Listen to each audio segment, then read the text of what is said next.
A day of upheaval in the ranks of Republicans. The man who is third in line of succession to the presidency, the most powerful Republican in Congress, is calling it a career and will not seek re-election.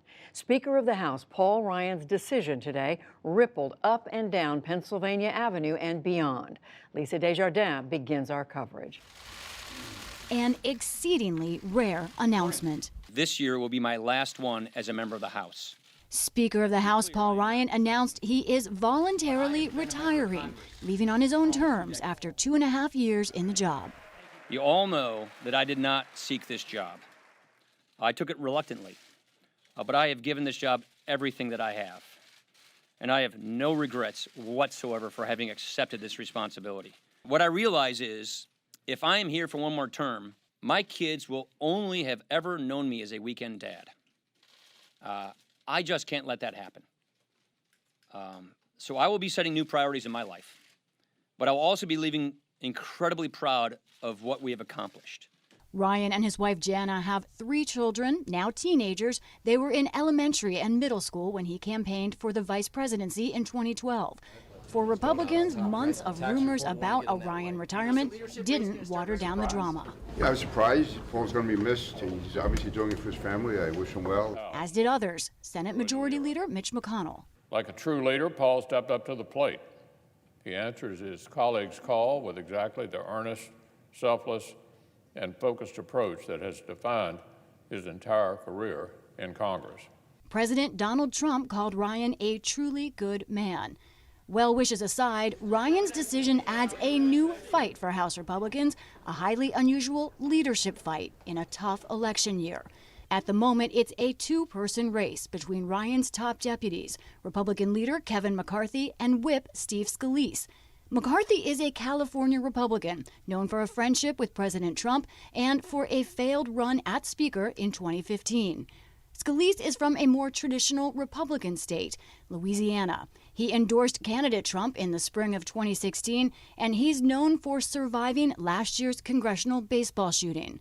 Freedom Caucus Chairman Mark Meadows. Well, I think everybody will start jockeying for position immediately. They won't wait for 9 months. It is a GOP leadership race as the party fights to keep its majority, raising questions of whether Ryan's retirement projects defeat. Fellow retiring member Ryan Costello, at least, disputes that. The members running for re-election will be able to run on the record that Paul, through his very stellar leadership, was able to provide. Pennsylvania's Charlie Dent says this election will be about President Trump, not Paul Ryan. You know, the litmus test for being a Republican these days is not about any given set of ideals or principles. It's about loyalty to the man. It's not about Paul Ryan. But Ryan's legacy, and with it his party's standing, is unclear. He achieved a goal he outlined as an incoming congressman 20 years ago: tax reform. I think all Americans deserve tax relief.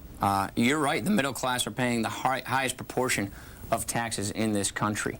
But Ryan failed on another conservative goal, and he will leave office with the U.S. facing an avalanche of debt.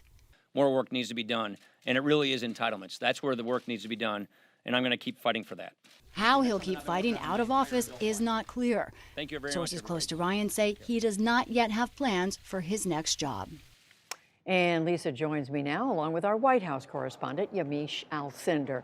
So let me come to you, Yamiche. The White House took this news. We don't know whether they knew ahead of time, but what are they saying the president believes about this?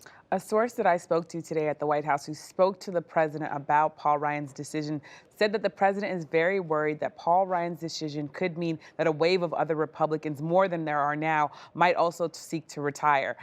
That is because the president really feels as though Republicans might be worried about the midterms, worried about the tough challenges that they're facing. And I asked Majority Whip Steve Scalise about this specifically. I said, does the president to have worry about the fact that Republicans might be retiring? He said, well, we're facing a very tough political climate and that they're hoping to recruit more people. So he did not he didn't push back at all on the idea that Republicans are very worried about what Paul Ryan's decision might mean for their party. So Lisa, what about on the Hill? What are they saying there about, we know there are already 24 or so retirements. What are they saying about possibly more? Right. Well, in all, there are more than 40 Republicans in the House who are leaving that chamber for various reasons, some running for other offices like the Senate or governor. So that, Judy, is a sixth to a fifth of the entire conference. You ask them, does this mean that the election is doomed for you? Is this a bad sign? They almost said today, Judy, election? What election? No, this isn't about Paul Ryan. But clearly this is a conference that is very nervous about perception. They do think, as I think Charlie Dent said in the piece, that President Trump may be more of an issue than Mr. Ryan on the ballot. But, they want to make sure and keep Paul Ryan's Wisconsin seat as well. And Lisa, while we're talking about that, you mentioned the race to replace Paul Ryan, and you mentioned the two other his deputies, in effect, McCarthy and Scalise. We heard, I think it was one of the people you interviewed said the jockeying is going to start immediately. I guess it was Mark Meadows. What kind of jockeying? What are we looking at? Get ready. Now, I don't think we're not going to have an answer to who will be the next speaker anytime soon, because Judy, this isn't just a race for the speakership. Because the next two in line are running against each other essentially right now, that means all 5 of the top Republican leadership spots in the House are up for grabs. So then you could have a 5-way, 10-way, 12-way kind of race, many different members trying to get involved, many different interest groups, including the Freedom Caucus, trying to get their foot into leadership. You could see some combinations of people trying to form alliances together. Now, all of this very up in the air right now. The expected timeline for this leadership race is still January. Maybe it'll happen earlier, but right now that looks more likely. And that will be decided not by the current members of the House Republican Conference, but by new members as well. All in all, Judy, Representative Thomas Massie of Kentucky maybe said the best thing of anyone to me today. He said, this is kind of like a NASCAR race right now. Many laps to go, and there could actually be some spectacular crashes ahead. Wow. Well, so Yamiche, I don't know if they're talking about the contest to replace Paul Ryan at the White House, but what else are they saying about the president's role in all this? Clearly, there's been criticism that the president's rhetoric is complicating life for some of these Republicans as they seek to win re-election, making it easier maybe for others. How do they see this?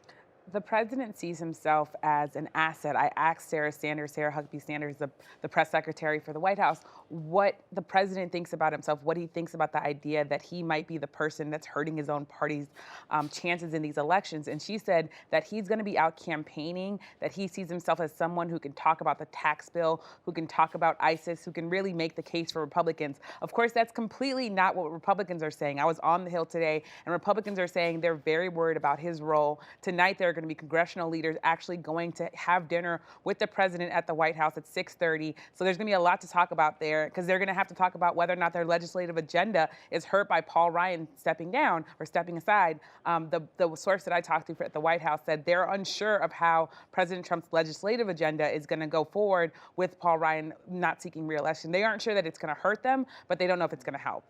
Well, it's never dull at those gatherings, but tonight they're going to have a lot to talk about. Yeah.